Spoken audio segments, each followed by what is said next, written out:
Hello बच्चों, मैं आज आपके लिए नई कहानी सुनाने आई हूँ जिसका नाम फूटा घड़ा।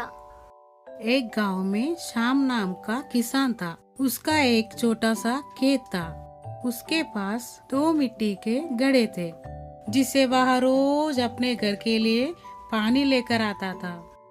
लेकिन उनमें से एक घड़ा फूट चुका था नदी से पानी लाने पर, जिसकी वजह से एक घड़ा भरा हुआ रहता था और दूसरा आधा ही भरा हुआ रहता था।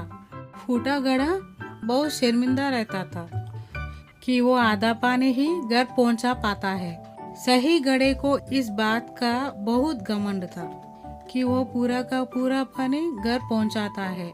इसलिए वो फूटा घड़े को कहता है कि तू आधा पानी लाकर मालिक का मेहनत बेकार कर देता है।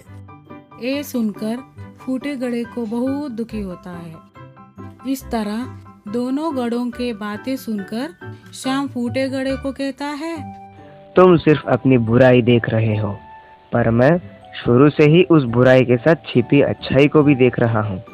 इसलिए मुझे कभी भी तुम में कमी दिखाई नहीं दी।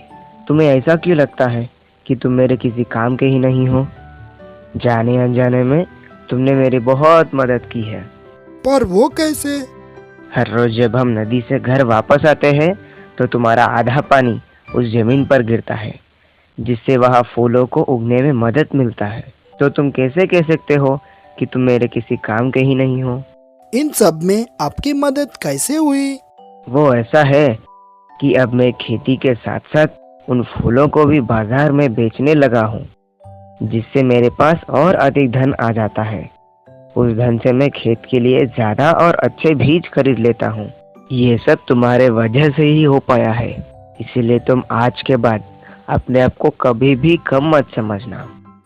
सीख, हमें कभी भी किसी के हुनर का मजाक नहीं बनाना चाहिए, बल्कि उसकी अच्छाई को ढूंढकर उसे और निखरना चाहिए।